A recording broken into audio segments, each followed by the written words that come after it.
Welcome back to the Ignore the Template podcast, the only FPL podcast on the entire internet, hosted by me, and it's still hosted by me, and we're still going, despite basically FPL being over at this point.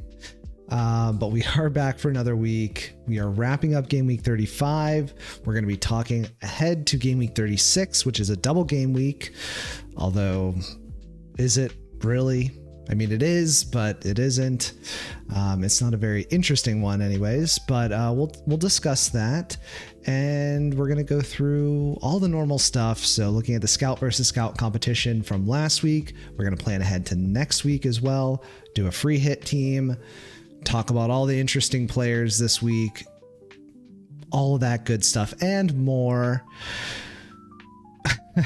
Can you tell the life has gone from me? At least this week I got a green arrow, although it wasn't that impressive. So let's jump into how I did for Game Week 35. Let's take it away. Okay, we are back once again on live FPL to assess all of the good, the bad, and the ugly. And I got a 5-point green arrow according to live FPL. I got 63 points overall, safety score of 58. Generally fine, nothing like world breaking. Basically, as you can see from my differentials, Aronson got 1 point because he didn't start, didn't do anything. Petrovic got 6 points for the clean sheet, but again, nothing earth-shattering. And the threats to my rank, some good news here. O'Reilly only got 1 point, Darlow got 2, Tavernier only got 3, Thiago got 6, which again is a bummer. That was one of those players, I think, back when I was on my wild card, where I thought he's a single game week player, but he's so good and he's at such a good price that it's not, I knew it wasn't going to be a great idea to sell him, but I caveated it enough times to make it make sense for me to go to Calvert-Lewin. And I think Calvert-Lewin's been pretty good, actually. So I don't have a whole lot of complaints, but it does sting every time he just continues to score, because I think that one was a good matchup for him. So moving on to the full team, Petrovic got 6, Struick got 1, Gabriel got 6, Senesi got 14, Semenyo with 2. Semenyo was super disappointing. Palmer with 0, a missed penalty. Aronson with 1, Bruno Fernandes with 5, Holland, who I captained, 14 points overall, Calvert-Lewin with 6, and João Pedro with 8. On the bench, nothing to really note. I think I picked the team well this week. Verbruggen with 2, Gehi with 4, Tavernier with 3, Van Hecke with 2. So again, can't really complain a whole lot. My rank went from 74k to 63k, about 62k. I'm just, the season's basically over. I'm trying to sugarcoat it. I'm trying to stay positive, but yeah, all of my moves have been made. All of the cards have been played. I'm just kind of riding out the season and hoping I get some good luck to cancel out some of the miserable luck that I've had. And per usual, that is FPL. I guess that should be the coined phrase of this podcast. So let's move on to look at next week, because you got to keep it moving, guys. Come on. And before we do that, let's just take a look at the team before the transfers, because I have 3 free transfers. Honestly, at the time of recording right now, I have almost no idea what I'm going to do. I have some general idea. I want to bring in 1, maybe 2 Crystal Palace players who double. It's not that great of a double because they play Man City away in one of the fixtures, but they also play, I can't remember. I'm drawing a blank, but their other fixture is decent. So I'm probably going to bring in 1 to 2. And I'm also eyeing up Bukayo Saka for Palmer, but that's such a sideways move, despite it's a sideways move. Let's be real. I know outcomes wise, it is not a sideways move because Saka has finally decided he doesn't want to be injured. I know it's not his decision, but he has been injured a lot. His form's been pretty bad, as bad as Palmer, I would say. But Palmer missed the penalty, got a 0-pointer. Saka scored. Saka has better fixtures, although Liverpool away, I don't think it's a bad fixture, honestly. Their defense is so poor. That they've got Freddie Woodman in goal with no sign of Alisson, I don't think. So I'm not considering that a bad fixture. As a Liverpool fan, I would love for it to be a bad fixture for Chelsea, but I think this is a game that could go 3-3. Don't care that Palmer drops a clean sheet point, whatever. But the players that I'm looking to move on, I'm in a split mind about, because if I can see, Leeds still have good fixtures. They play Tottenham away, which I think will be fairly open.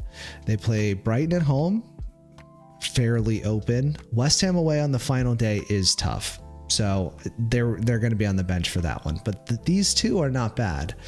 And then if I look at Bournemouth, they've got pretty rotten fixtures, if I'm honest. Definitely offensively. So Tavernier is someone I would consider. And the fact that Aronson was on the bench, I have to consider him as a transfer out as well. So maybe I just keep Tavernier on the bench, and Fulham away, Man City home, Forest away. Fulham away, Man City home, Forest away. I don't know if I feel like I said Forest twice, but yeah, those are not great. I'm not pegging Tavernier to go get double-digit hauls in any of those. Tavernier was brought in for the previous 5 game weeks, and he's been okay. So those are the players I'm kind of opting to move on. Van Hecke and Verbruggen going nowhere with Wolves at home. They play Leeds away and Manchester United at home on the final day, so I think they're fine to keep. Man City players, obviously double. I'm not moving any of those. There's some discussion to go from Semenyo to Turkey, but that, again, sideways move.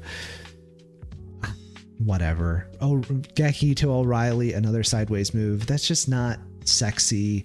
It's not fun. I'd rather move some of these other guys and hope for a bigger differential there. So that's kind of my thought process. So guys on the chopping block, potentially Senesi, potentially Struick, potentially Tavernier, and potentially Aronson. Obviously, I'm only going to make 3 transfers max. I might only make 2 transfers this week and roll. But those would be the ones that I would be looking at. I'm not going to move Petrovic, I don't think. I think I'm just going to... A goalkeeper transfer is just the most unsexy move at this point in the season. No point. I'll just play Verbruggen the next 3 games. No problem. Bruno's going nowhere. And I think that's just about everybody. So let's look at a transfer planner to see what the possible moves are, because I don't think I could get Munoz, although he would be the most sexy of the Crystal Palace defenders. I definitely can get Lacroix. I definitely can get Sarr. I definitely can get Saka if I move Palmer to him. I need to make a decision, because honestly, it doesn't really matter. So I might as well just make a decision, any decision, whether it's right or wrong, and then just move on, because the season's dead.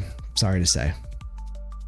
Okay, so for the audio only folks, this is going to be the team that I would line up with if I made no transfers. So let's start from here. Obviously, Verbruggen in goal, Gecky, Gabriel, Senesi, Van Hecke, Semenyo, Palmer, Bruno, Holland, Calvert-Lewin, and João Pedro. On the bench, Petrovic, Struick, Tavernier, Aronson. So I'm in one of 2 minds. I could transfer out one of the bench players, and then that would mean I would have a benching headache. Or I can swap out one of the starters, and then I don't have to make a pointless decision even more difficult, if that makes sense. Senesi, Fulham away. Do I want to bench that? Maybe that would be one opportunity to bench, but again, he's just so good for defensive contributions. Bournemouth have been so good. This is probably the last match. No, I'll play him at Nottingham Forest if I need to. Let's just start moving players in and see how it looks, because there's going to be some obvious players that we can bring in. Yeah, I don't know what to say. I'm just so done with this season that bench boost absolutely wrecked my mindset. But yeah, let's move players in and then we can start making decisions. You know what? I take it back. I took it back, and we're looking at the data right now. So again, for the audio only people, I pulled up the spreadsheet that I calculate every single week. I should have the data up on Airtable by the time the podcast goes out. But yeah, life has been very busy on top of FPL sucking. So if there's some delay, I do apologize, but yeah, I'll try to throw that up on the Airtable. That link is in the description. And we're just looking at the players who have the highest projected point total across the next 3 game weeks, since that's the end of the season. And surprisingly, despite the fact that Gabriel has one fewer match, he is the player who is expected to have the highest point total across the final 3 game weeks. So Gabriel's number 1, Haaland number 2, Bruno, Gehi, O'Reilly, Saka, Timber, Rice, Semenyo. So some of these guys, let's cross off the list. So for me personally, since I have Gehi and Semenyo, I'm not going to be bringing in O'Reilly. So obviously, when I made that wild card and I chose between Semenyo and O'Reilly, I picked wrong.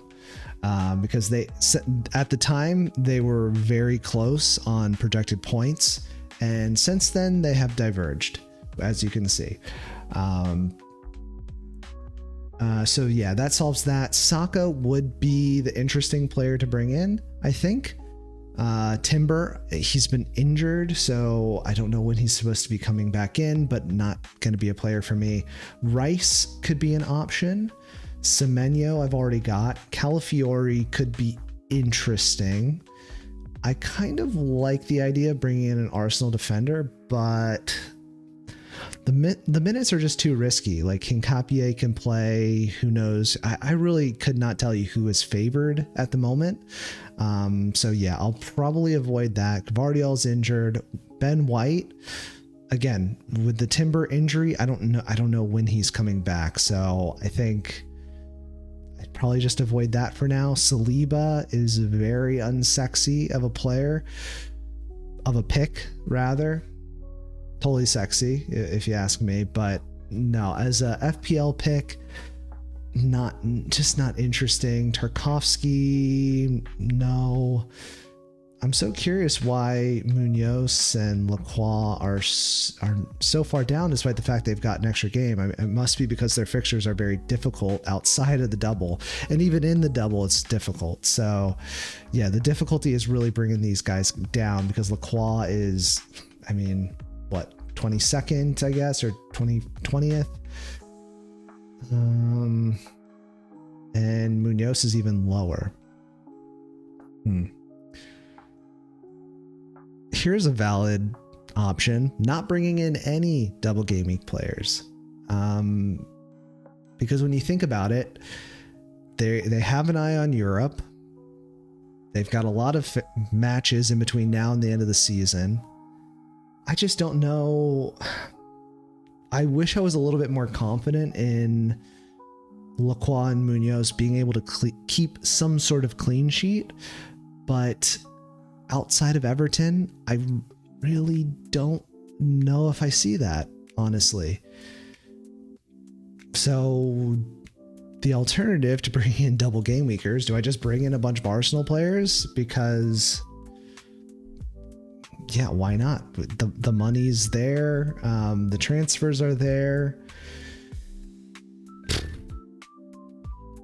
This is such a nothing decision, and I'm so stuck. And this is why it sucks. Like, all of these guys, you can easily afford all of them.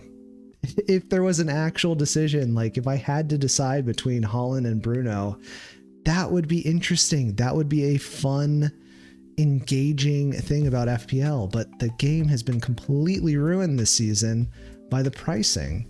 So I don't know. It's such a nothing decision. I don't know. I am literally stumped, and this is all just going to stay in. You guys could see how annoyed I am, but Okay, we've reviewed the data. We kind of have a better idea. Just such a boring decision. So I guess I'll probably bring in Sokka. Let's take a look at how that looks when I bring him in the team. And if you want any more evidence of why this game is broken, if I were to, so I'm 0.1 million short. So everyone laugh at the obvious financial issue, but in realistic terms, I probably wouldn't even put Sar in the starting 11 of this one. When you look at the starting 11, we've got, obviously he's not going in for Bruggen, Gehi double game week, Gabriel against West Ham, Lacroix against Everton and Man City, Van Hecke against Wolves, Semenyo double game week, Saka against West Ham, Bruno against Sunderland away, Holland double game week, Calvert-Lewin against Tottenham, and João Pedro against Liverpool away. Like, I guess maybe João Pedro, that would be the substitution. God, I never know how to like substitute players in this. Okay, there we go. Maybe that would be the play, but again, I'm 0.1 mil short, so I could go down from Lacroix to Richards and it would basically be the same. I mean, Lacroix has been attracting yellow cards lately, so maybe that's the better move just in general. Is Richards hurt? No, I don't want to do that actually. And plus he's just going to be on the bench the rest of the season anyway. Do I just bring in a random, an absolutely random Crystal Palace player? That could be the play. That could be the play. Let me check if Richards is hurt because I've been so detached from FPL. I literally don't know. I think everyone else is fit though. And then I would just have João Pedro on the bench, which I think is kind of a bad idea again, because I think Liverpool are very poor defensively, even at home. Anfield is not the fortress it used to be. So not that it was like a fortress, but winning was very difficult at Anfield. Scoring is definitely on the table for Chelsea, despite the fact Chelsea have been rotten, but I would fancy those chances. Actually, hold on.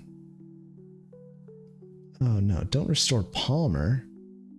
Restore technical difficulties. I'm trying to see if selling Aronson is better than selling Tavernier. Let me double check.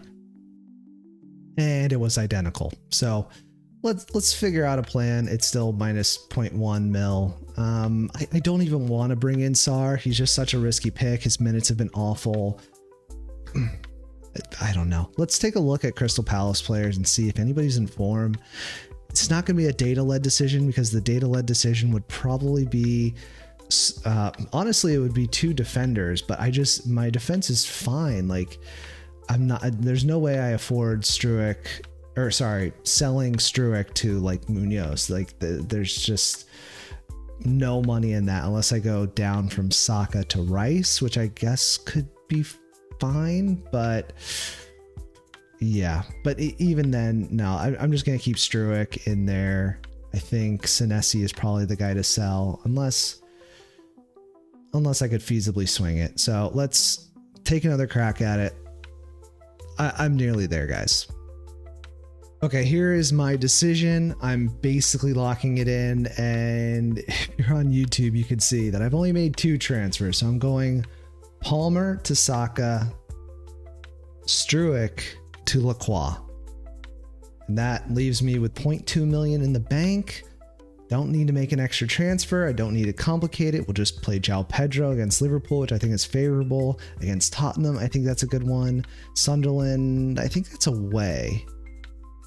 Yeah, so we can see about that. But generally, this is fine. This is good. I think generally it's okay. I mean, maybe not optimal on the double game weekers. Like maybe I'd rather have Turkey, maybe I'd rather have O'Reilly, but I think it's fine. I'm not making a sideways move. I'd rather have 2 transfers in the bank next week because I could bring in maybe an Arsenal defender that way.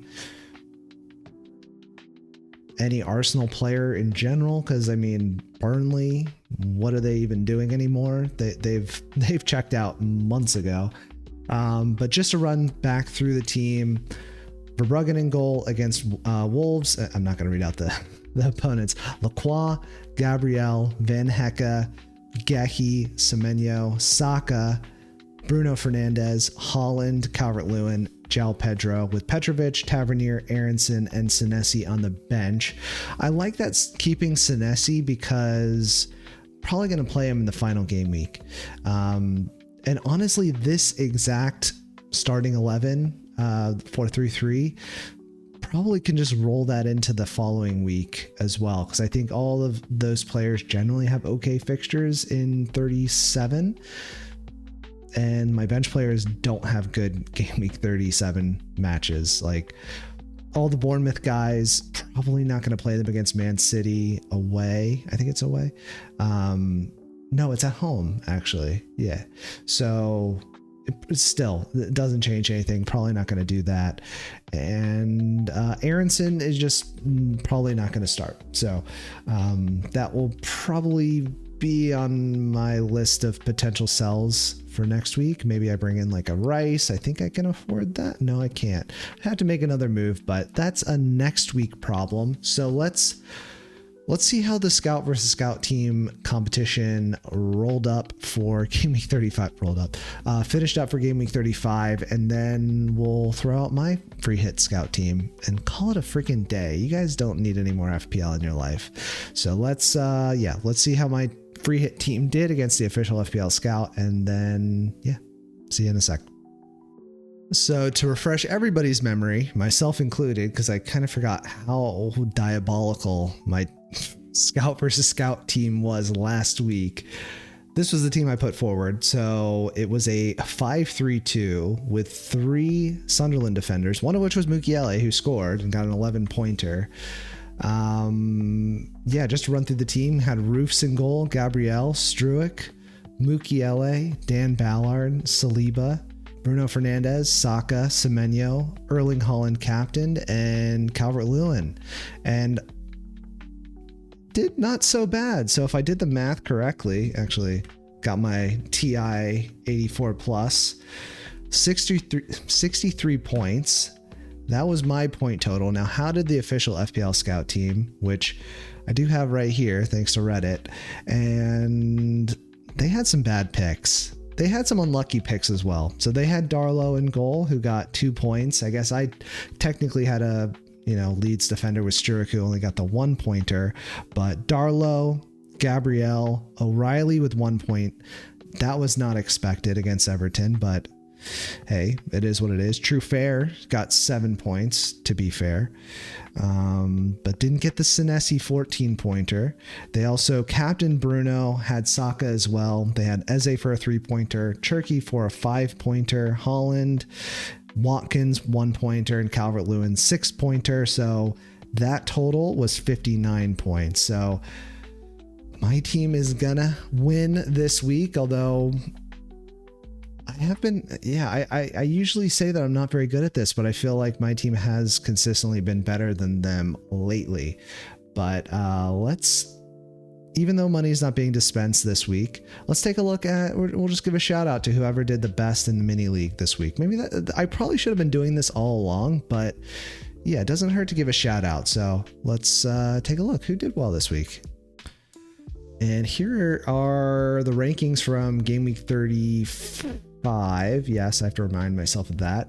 And the top scorer in the mini league, although you're not getting cash this week, just to reiterate that, got 85 points. Crazy. Did you play any chips? No, you've used all your chips.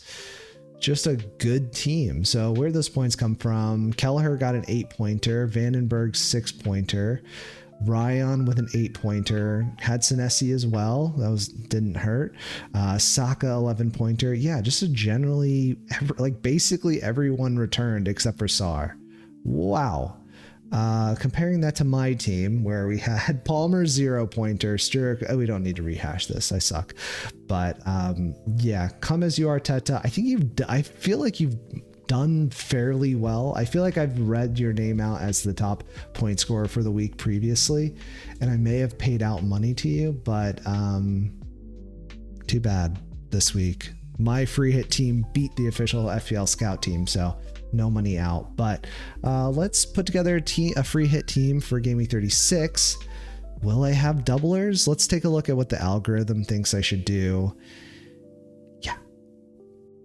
And here's the recommended algorithm team, which in some ways I completely disagree, and in some ways I feel like it's perfect. So I really don't know what to think.